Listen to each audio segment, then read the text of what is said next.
Does everything have a bright side to it? Of course. It doesn't always outweigh the negatives, but everything has a bright side to it. This makes happiness a choice. And here we say that the discipline of being happy is the ultimate discipline. With that said, welcome to the Ultimate Discipline Podcast, where we meet with people who are practitioners of this exact discipline, and we hear their cool stories of cultivating happiness through challenges in their life. I am your host, Sean Greenspan. Let's get to it.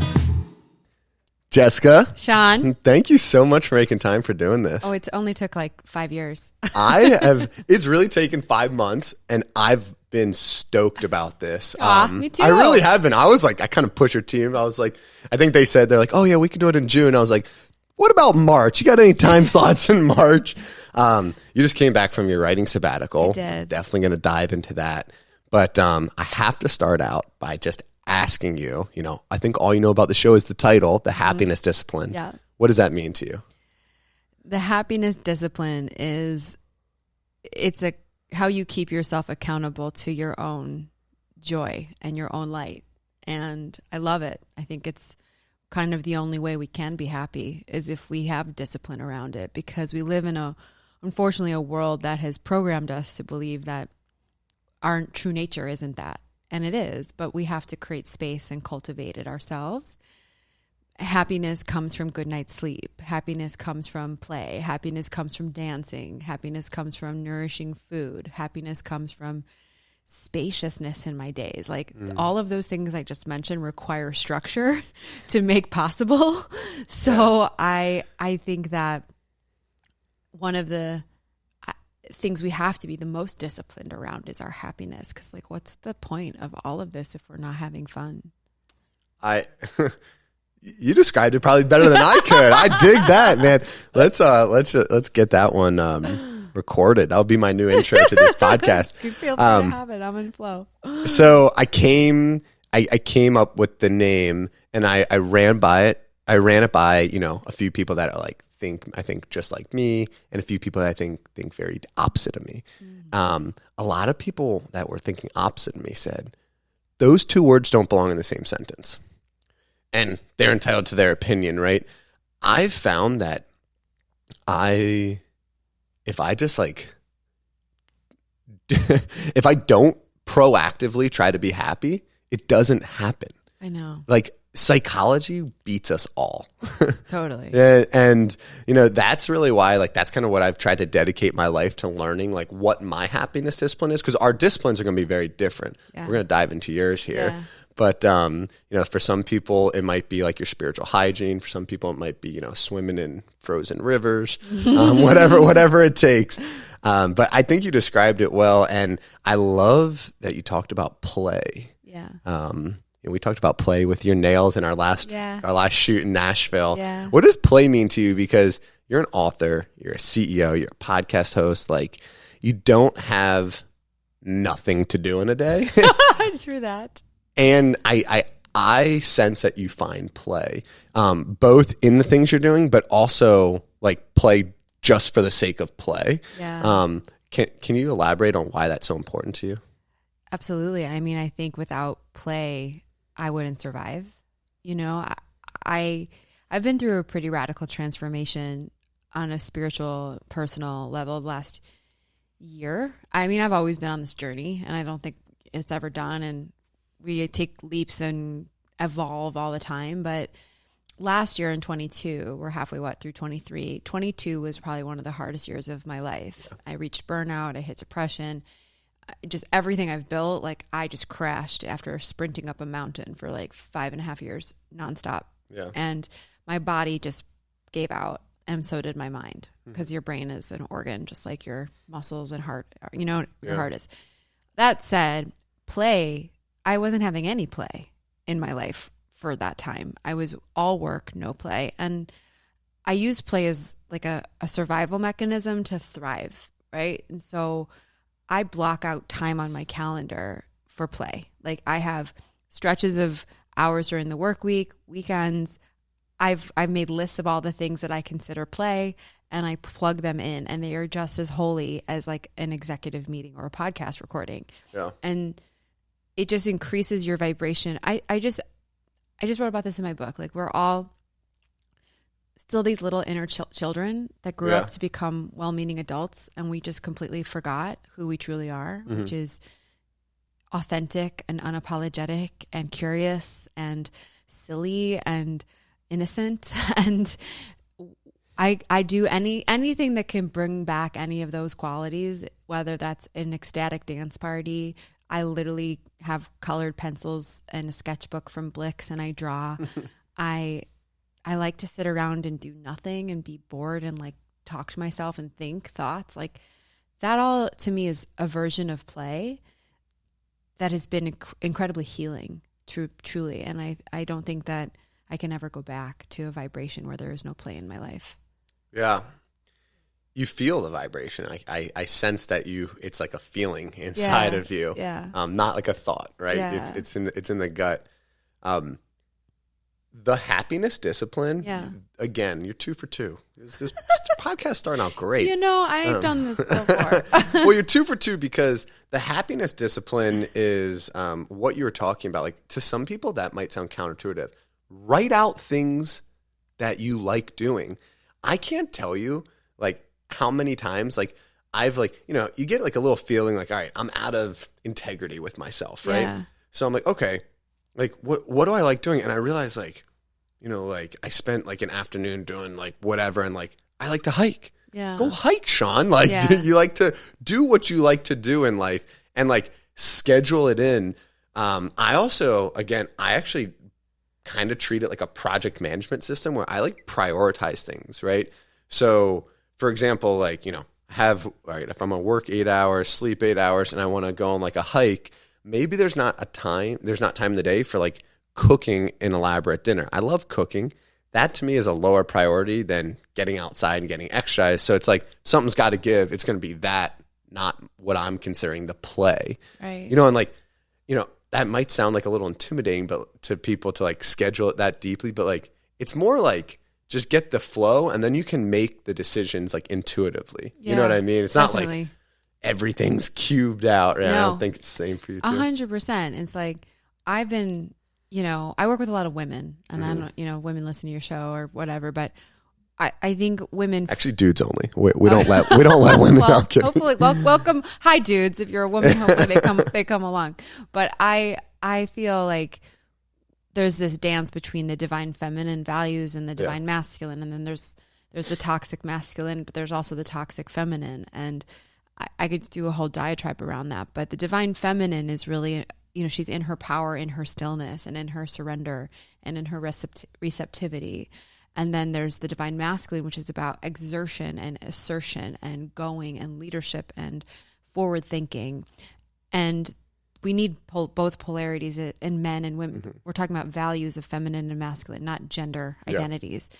And for a lot of women, I know there's sort of the shadow side to the feminine is we're all in our feelings, and we're all in our drama and our emotions and our creativity and inspiration, but we have no structure. We have a hard time executing and implementing when we're always in that place. Mm-hmm. And then the toxic masculine, we all know, it's like what a lot of people are hooked into, which is the grind, the hustle, where that ambition and leadership becomes way too overbearing, and we become like addicted to work and we burn out. Basically, there's a lot of other things that come from the toxic masculine, like the patriarchy. I won't get into right now, but women, at least in my experience with myself, with my friends, with the women that I coach and the women I work with, we need to be in the flow, like it's part of our magic, but there has to be structure to kind of hold it in. Like they made me take away my phone, but I'll show you.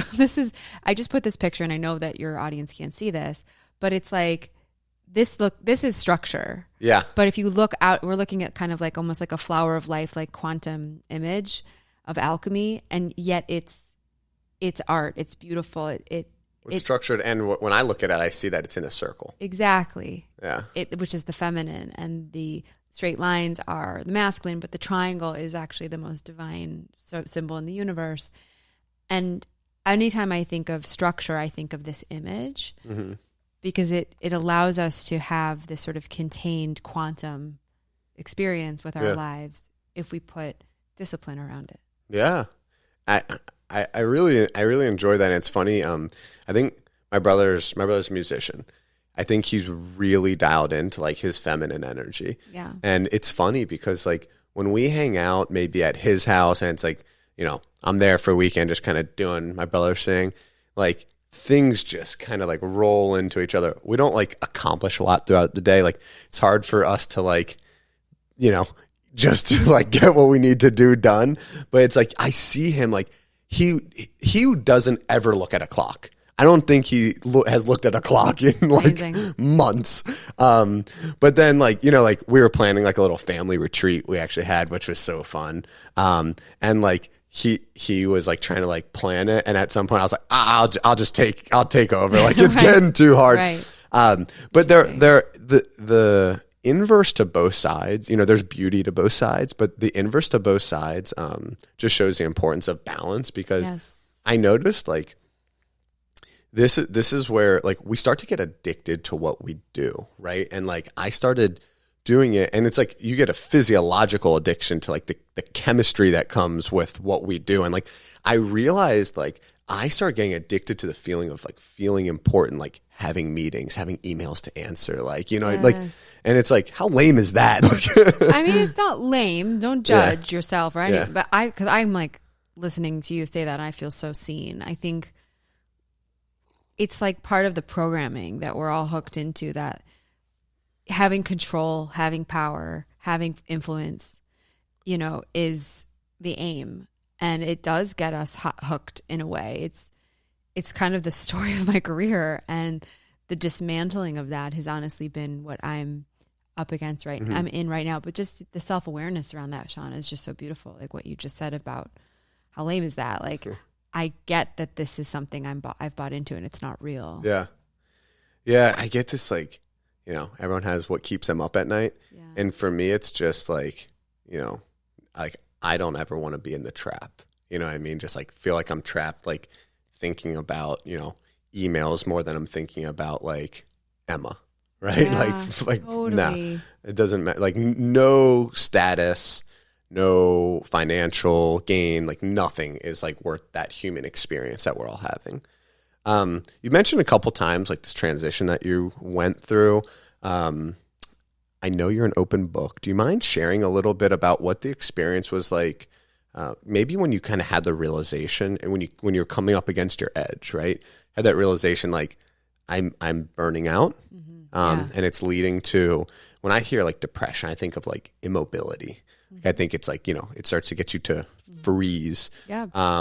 And then like what that was like to like work through it. Yeah, sure. I'm a total open book on it.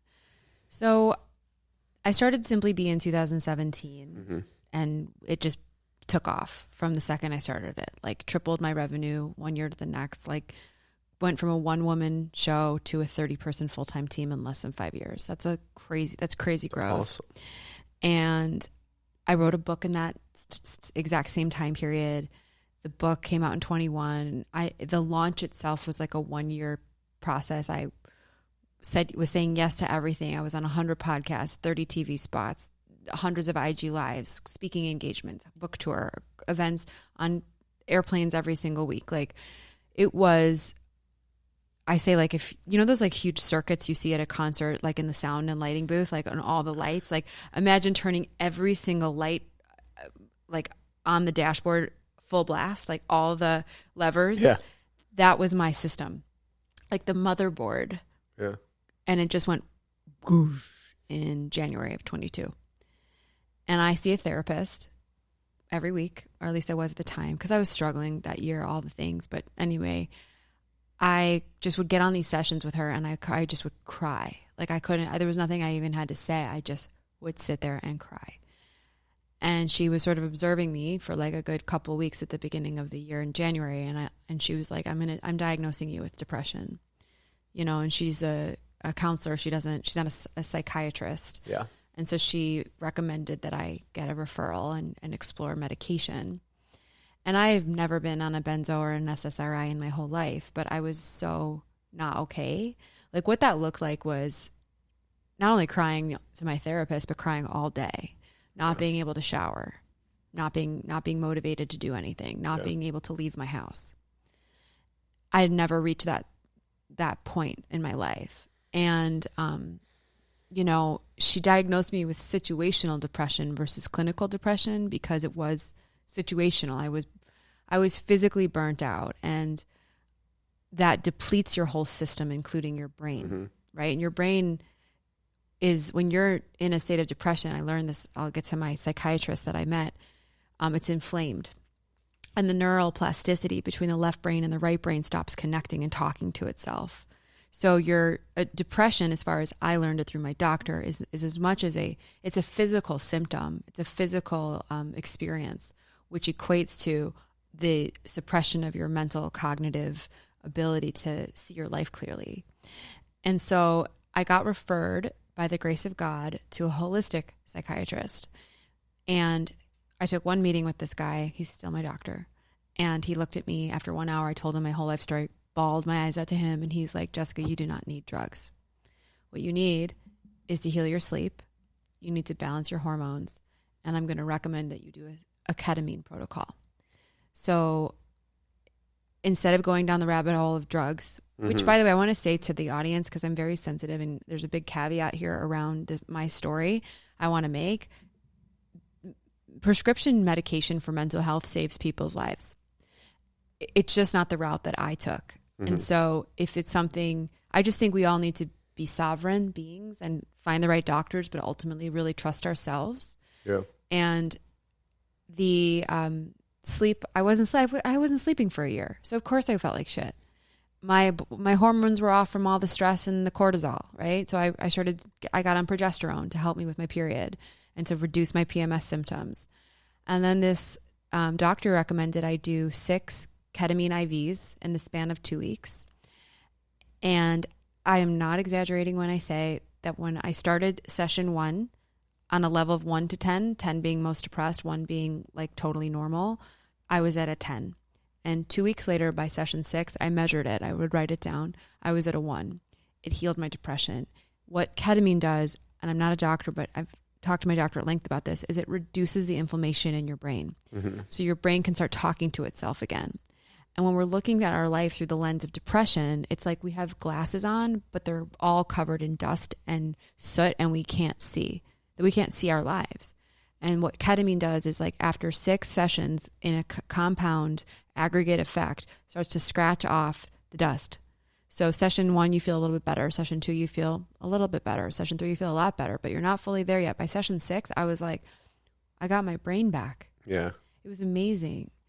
And yet, and I'll end with this, and I think this is a great kind of segue back to happiness disciplines.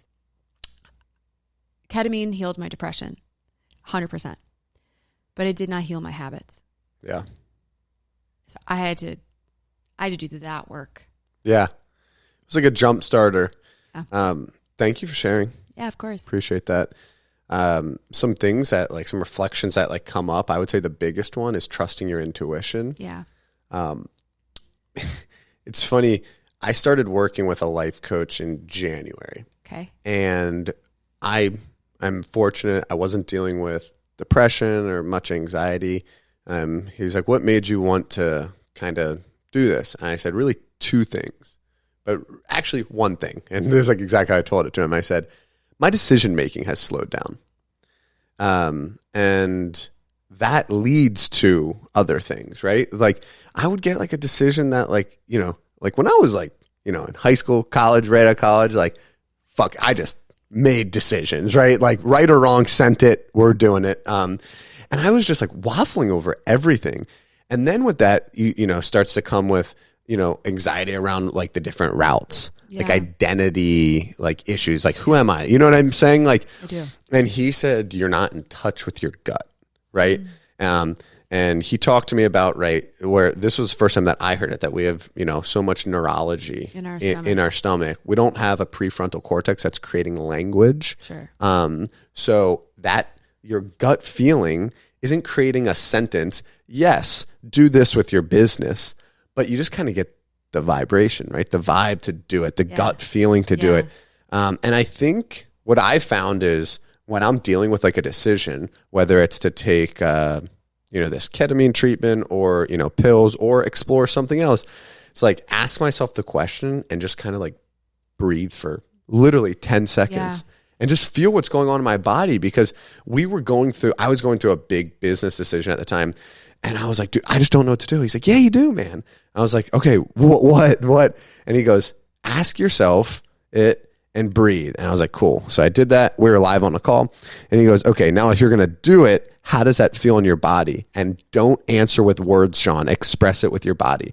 And I wasn't planning this, right? I just did this in real time. I said, and he goes, does feel like a yes? And I was like, no. That feels like a no. And he's like, there's your answer, And I did, I just felt like tension, like my hands kind of like wanted to do that. And, so I actually appreciate what you said about, like prescription medicine, right? It gets a bad rap. Some people look at it as the holy grail. Some people look at it like, horrible. We know, like, everyone's different. Everyone's situation's different. Whatever, like, what resources you have. Like, I just love that advice of prescription's not good, ketamine's not good. It's whatever for you in the time that feels good. Yes, and I have a whole chapter about this in my next book. Like, we're put under so many spells, especially as women, about our bodies. Yeah. But one of the biggest spells I think collectively we have is that someone who wears a lab coat or has a degree knows more about you than you do. Yeah. And we just give away our sovereignty to doctors, medications. I went through a really tough journey with my health in my 30s. I had an autoimmune disease for 10 years. And I was surgery and I was on 20 rounds of antibiotics and steroids and just could not get better and was like demobilized by it. And by the way, it was all Western medicine treated at the time, and no doctor ever talked to me about diet or stress or meditation or anything. Well, finally, I got the memo that I had to take my own health into my own hands because these doctors were failing me. I started to research on Google, like what was what, and I came across a healer. I got introduced through a wonderful friend, and she came in and she did a lot of things. She helped me with a protocol, but the very first thing she told me, and the primary lesson that I took away from her, was that I am my own healer. Yeah. Like, she's not there to heal me. I'm here to heal myself. And it's, believe it or not, I say it now, we're like, duh, but at the time that was a revelation. Yeah. I think it's still for a lot of people. Yeah.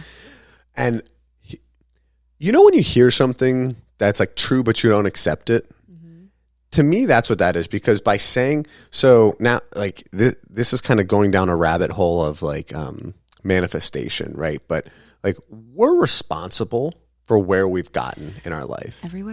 In every way. Yes. Which is it's not even, I want to say it's a super empowering thought. It's the most empowering thought. It's like, you're responsible. Now, a lot of people don't like that because, like, when they're in a bad situation, no one likes to be like, oh, it's my fault, right?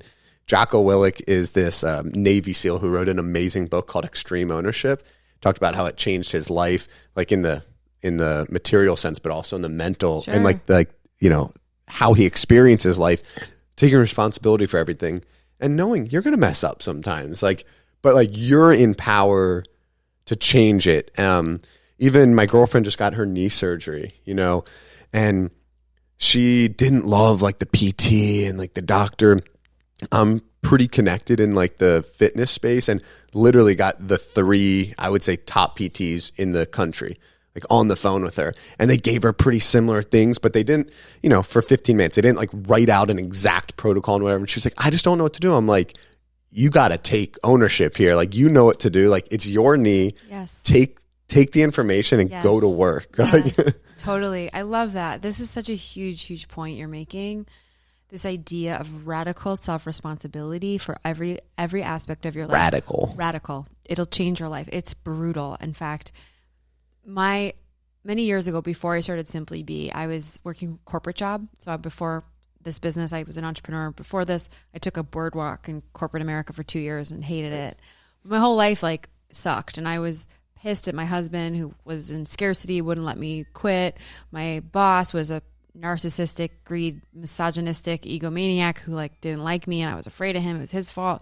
I was traveling all the time to go to Dallas on airplanes. My flights were always delayed. I hated O'Hare. I hated American Airlines. Like, I hated the weather. I was a victim to my life, and I didn't see it. And I went to this retreat. I spent like $700 to go to like this women's retreat in Wisconsin. I tell this story all the time. And it was 3 days of them just holding a big mirror up to me of what a victim I was being in my life. And I learned what it meant, like what it felt like somatically to take radical responsibility for my life. All of the good, all of the bad. It's all up to me.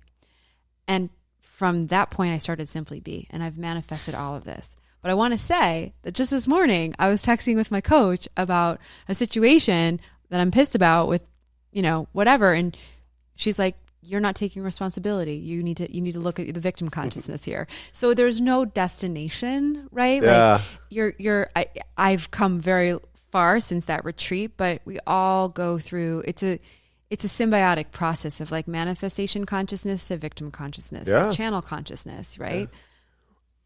That's why we have to be disciplined about it. Yes. Like you nailed it. It's so true. I do want to hear about this somatic feeling of taking ownership because I think it's the best drug there is. Yes. We'll hop into that. Because I really like just want to like hit on that point. So I want to tell you about the family retreat that I had. For my birthday, my family gets on the phone with me. It was like a weird 4-person call. So I'm like, something's going on. And they said, we want, we know you put on these retreats. We don't really know what goes on. We were wondering if we could put on a family retreat, like where you kind of put it on, but like, we'll, get there and get the Airbnb and food and whatever. And I was like, I'd love it.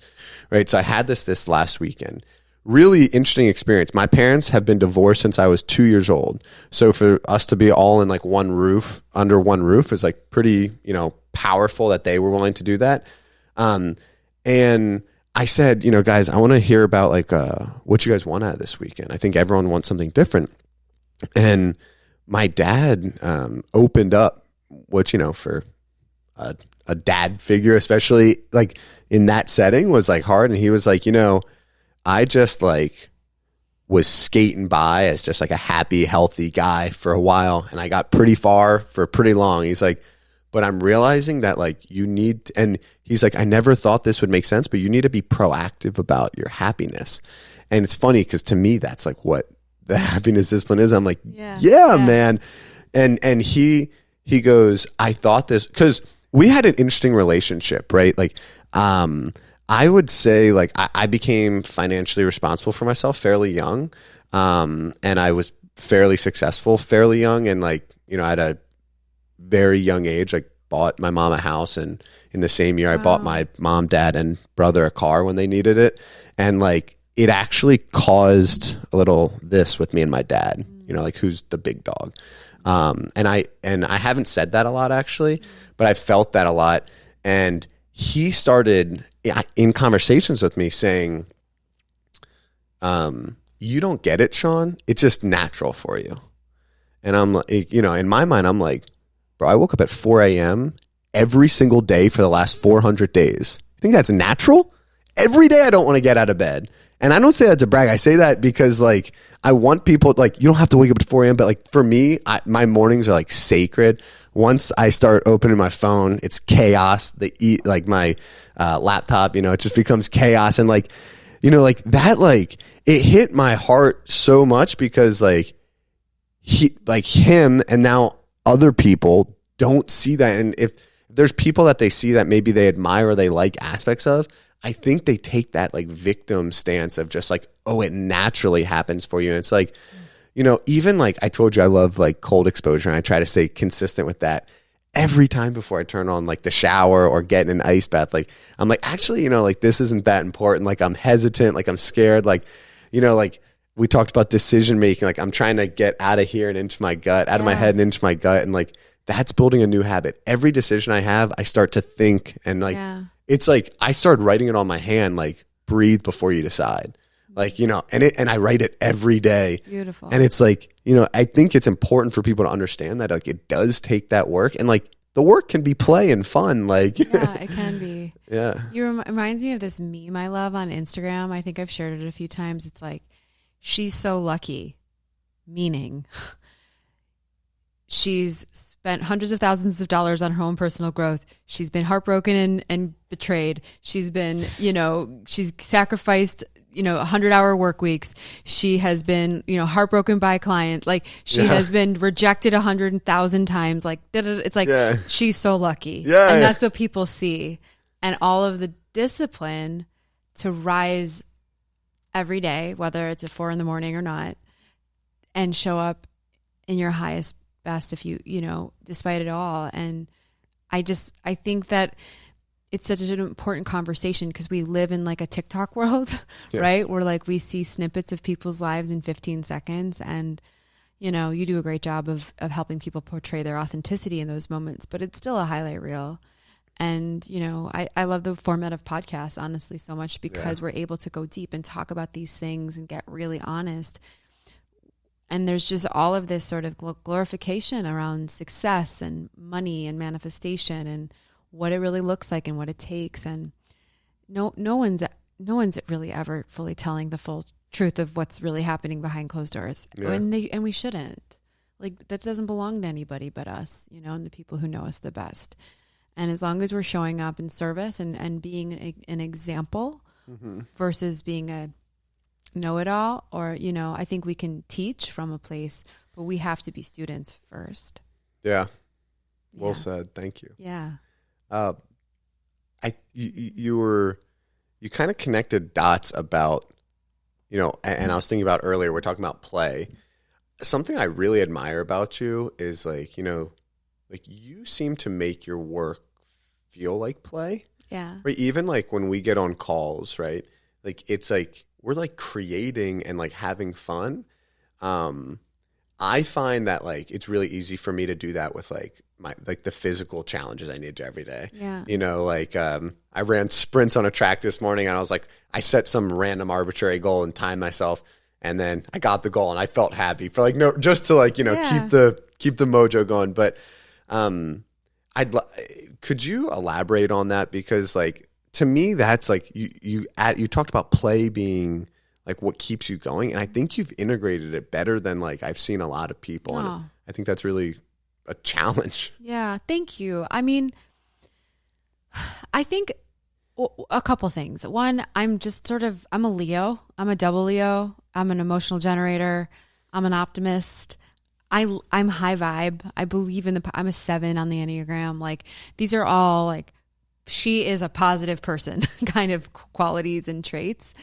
And I like just live from the spirit of like, I don't know. I've been through a lot in my life and I really believe in the power of love and kindness. And I believe in like showing up and treating people kindly, whether it's like a hostess at a restaurant or a bum on the street or your mom, like just finding compassion in every moment. And I believe that heals us and changes the world. And that's not lofty. It's like really what I believe. And I'm passionate about what I do. Like I believe in what I do so much. It's driven from such a deep purpose. And I mean, honestly, like everything you see, like I'm just touching the yellow mugs and the yellow, it's like, this is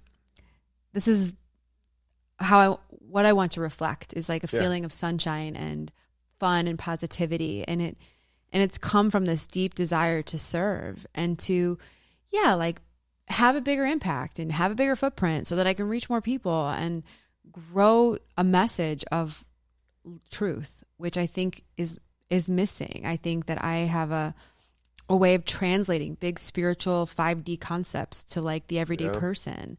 And so these things like really light me up.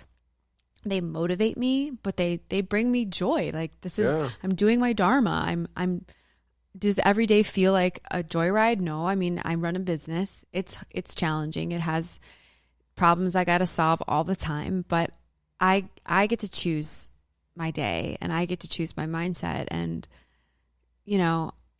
I just have a lot of blessings and I don't ever take that for granted. Yeah.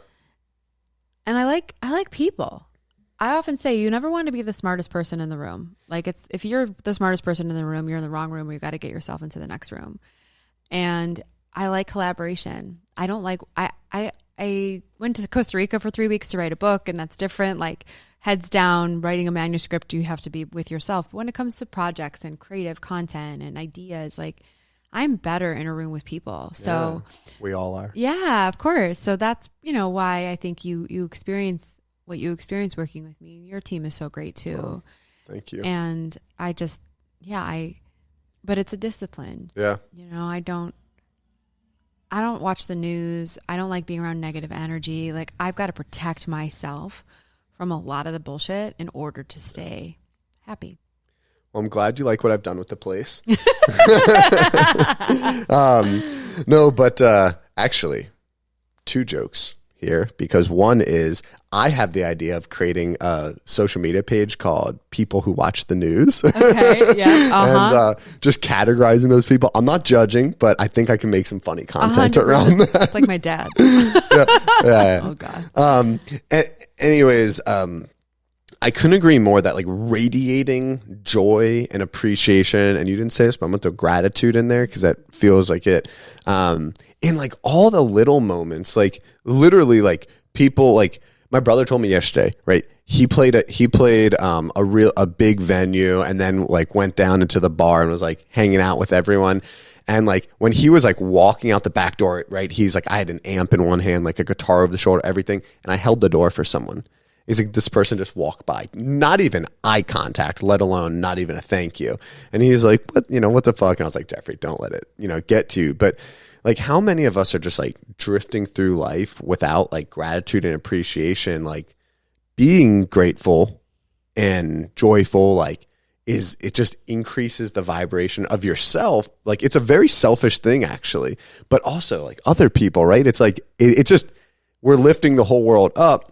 But now we need to talk about like executing, right? So now we go from like the feminine to like, okay, masculine. Like how are we going to like execute on our gratitude, right? I don't think a lot of people are thinking about that in the way. And that's kind of what I'm trying to do here at the happiness discipline is like get people to like find what they want with their feminine and then like execute it.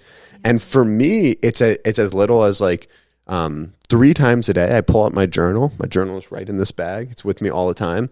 And I write 3 things I've been grateful for since the last time I wrote in my journal. Wow. Right. And it's like, like most people, don't even notice, like if I'm doing it in a room, it's 1 second. Right. But it's like building, a muscle memory, you know what I mean? So like you want to get to the point where like your natural aura is gratitude. Right. And I'm wondering what you do, because I know you have like your spiritual hygiene. I know you have your daily practices that you work hard at. What types of things do you do to keep the vibe up? I mean, to be honest, it's simple. It's sleep. Simple's good. Sleep and spaciousness. I need, so for the longest time, and I've been flowing this still, but my schedule is ridiculous, right? When you like you're on calls, meetings. And I do not thrive when I'm contained. So in order for me to really feel like I can show up fully in my highest vibe, I need flow time. And when I'm rested, like sleep is everything to me. And I have become very religious about it. I microdose mushrooms every couple days as I'm on a regimen that has also really helped me rewire my brain to tap into more gratitude and awe of like the beauty of the people on the streets. Really it's a powerful tool. I surround myself only with the highest vibrational people. Like that's important. Yes. Choose who you hang out with. Yes. You have dominion over that. You should take advantage of free will and not put yourself around people who have, I have such an aversion to negativity, and not to say that I'm like a toxically positive person. Yeah. I am a very big champion of going through things to get out of them. You can't go around, right? We can't bypass. But people who just don't look at life with the glass half full, like I have a hard time relating to people like that. Yeah. And sometimes I have no choice but to be around people like that. Yeah. But I've had a lot of choice where I could cut that fat out of my life, and I did. You always have the choice, but sometimes it like really makes sense to be around them. Yeah, we always have the choice, exactly. But I know what you're saying, right? And I fall into that too, right? Like there's times where like I'm like consciously deciding to be around. Yeah, 100%. Or you like put your armor on before you do. Yeah, like, yeah. I don't do this as often as I should, but one of my healers taught me about like just protection bubble and like surrounding yourself in a golden bubble of light, or even like a steel bubble of light before you walk out of your house. Cloak yourself in a cape of energy that keeps you protected. Those things are all, like, we live in a quantum reality, and most people can only see the 3-dimensional reality, but we can change our environments with the power of our thoughts and tap in, and the power of intention is so huge. So getting into the habit of practicing, I set the intention. It's different than a goal. Like, I set the intention today for beautiful divine source to flow through me on these videos we're going to record. Right. And like, I just felt my heart open when I said that, you know? Yeah. And if I didn't say that, right, like you're going into a tough meeting with a bunch of people who rub you wrong. I'm going to set the intention to protect my energy and stay as least reactive as possible today. Yeah. You know, just set the intention, and the universe listens. Like, we are in co-creation all the time with the quantum, and we really have more power over our own lives with the power of our thoughts than most people think about, pun intended. Yeah. That's funny. Intention is one of those things like that, like, look, I don't always put an intention on everything I do. I wish I did, and I'm going to start doing it. But I don't. And you have a beautiful practice with the gratitude. I mean, that's increasing your vibration and opening you up for more. Yeah. Yeah. I appreciate that.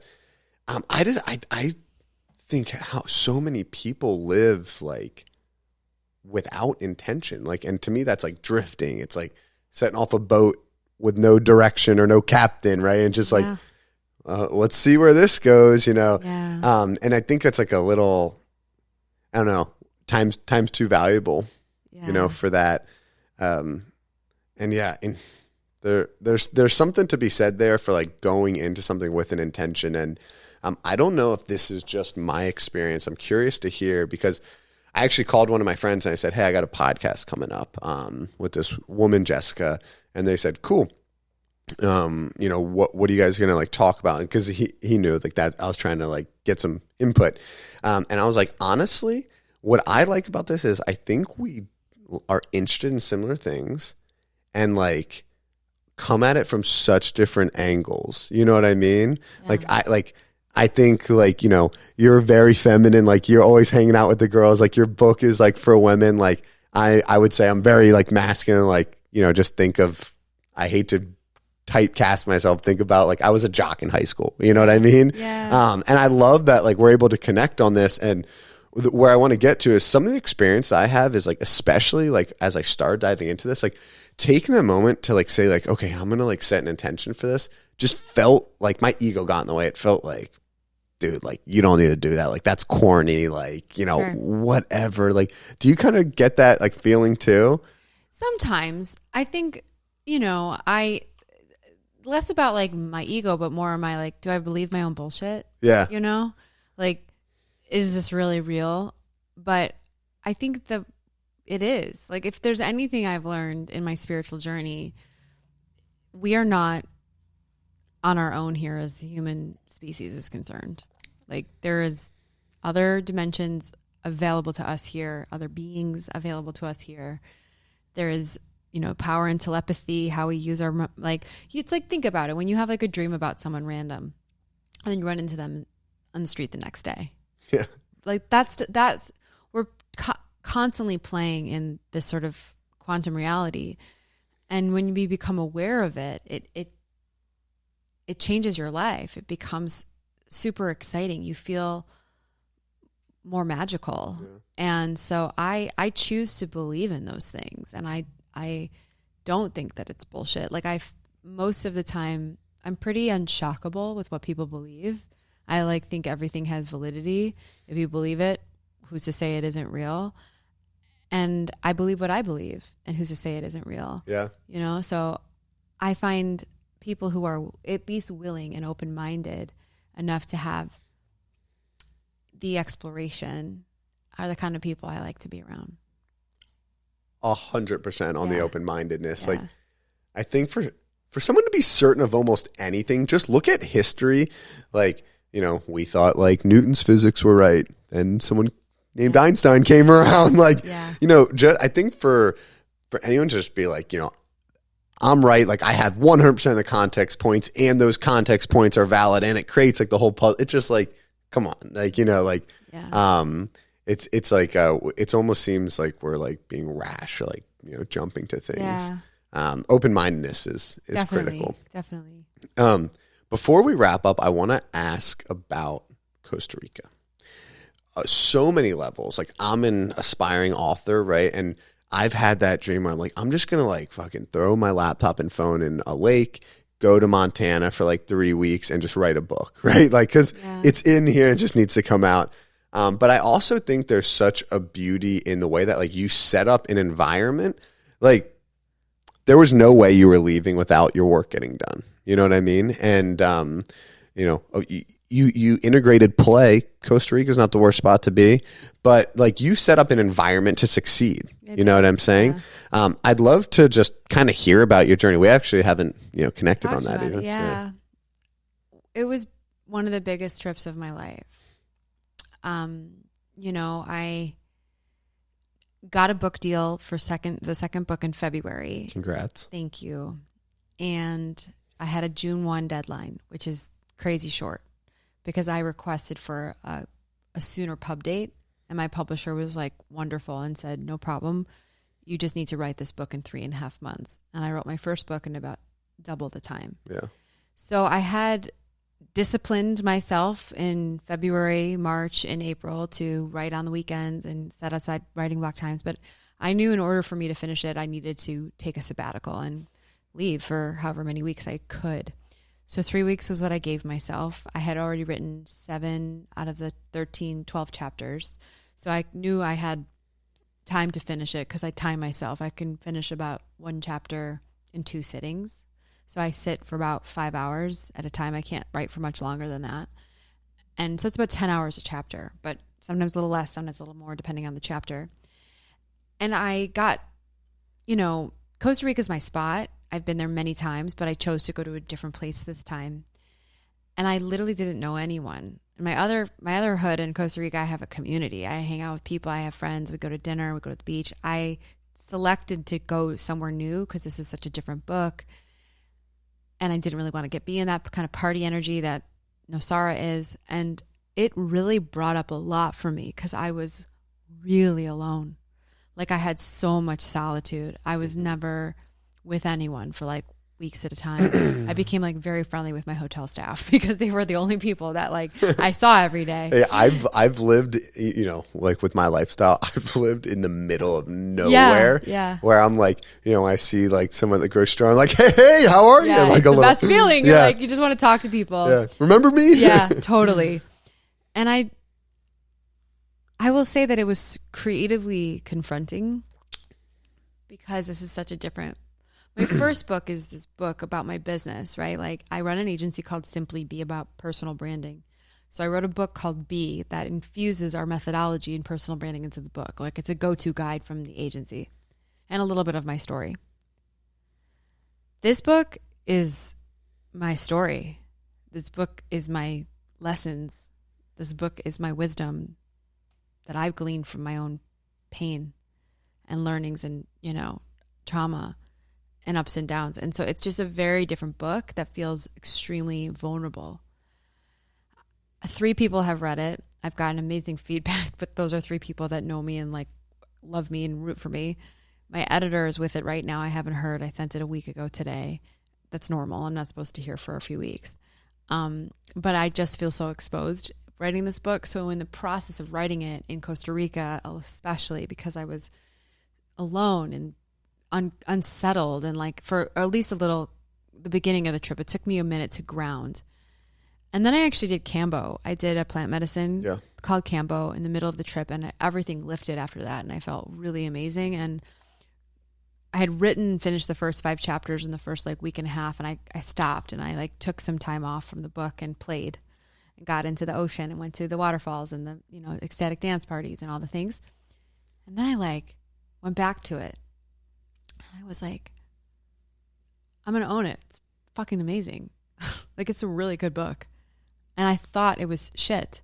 I was so stressed that it like sucked and that I didn't know what I was talking about. And I was just pulling things out of my ass. And in the way I was, but you know what? My pulling things out of my ass, like, not to be crass, but like, I've been around. I know what I'm doing. Like, this is, I did a whole podcast on my show about this. I just dropped it this week, of just how we have only come as far as we've come based on like who we are. And we're at this moment where the stakes are higher. So we question ourselves. Yeah. But there's no reason to question yourself, because you being you is enough, and it's what got you here in the first place. So all you have to do is do that. Yeah. Yeah. And that was the biggest lesson from Costa Rica. Yeah. And it sounds like you were really brave to kind of like go into like that solitude, you know, like, I know like you probably just think like, yep, that's what's going to be good. And then you get down there and you're kind of like, oh shit. Like, totally. Hey, we had some chats in that first week. I could tell you were a little more on edge than like the second and third week. It's cool. It's cool to hear that. You know, as someone who like is an aspiring author, it's cool to just kind of hear like about the process, but more about like goal setting towards getting anything done. Yeah. And I do want to dive into that last point that you're talking about like, as the stakes get higher, like your old ways like come back, you know, to haunt you, like, if you will. And it's like you deal with like the same things and on a bigger stage, right? Like there's more at stake. And again, like I don't want to sound silly, but like that's why I'm so passionate like about like it all, to me, from my vantage point in life right now, comes back to this like happiness discipline, you know? And that's why, you know, like kind of like a tangent, but I ran 100-mile ultra marathon, you know, last year. And every single person is, I think, reflecting their own like insecurities, but telling me it's stupid, it's bad for my body, it's crazy, like whatever, which I'm like, hey, do some research, right? Like, it's actually, I don't think it is. But the reason is like, you know, where I was at physically and mentally when it was pouring rain at 4 a.m. and I was on mile 92, I've never been there besides that. But it's coming, you know, that feeling's coming, like something's going to happen and I'll be ready, you know? And that's why, like, I love like to just like look up to you for like putting yourself in positions like this, like as like an author like myself, like you know, your company's bigger than mine, right? So like, you were probably scared about what's going to happen at your company, right? You know what I mean? I'm scared, you know, I'm scared about that too. Cause like, I kind of want to do something like that. And it's like, you know, there's always an answer if we're willing to put the work in, right? Like, you know, do a little blitz beforehand, make a plan for while you're out, you know, make a plan for like while you're back, create that space ahead of time, like protect your energy, everything that we've been talking about. So it's inspiring to me. So I appreciate you sharing that story. Yeah. Thank you for asking about it. Of course. And thank you for coming on the show. I mean, it was just a blast. We did it. 5 months in the making. We made it happen. And I think I successfully ignored that you dropped your ring this whole time. Me too. I just, you know, we were just playing that one cool. So no one will know about that. No, and they won't be able to see the picture on my phone. Well, maybe if they're watching the video, but we roll. That's how it goes. We will. We were present. Exactly. Thank you so much. Yeah. Thank you for having me. Hey, thank you for watching today's episode. If you got something out of this, it would mean so much if you could just take a second and give us a rating on whatever platform you're watching it on. And it would mean so much to the world if you could just find one person that you think this message resonates with and you could share that with them. Thank you so much for your support. Looking forward to share the next episode with you.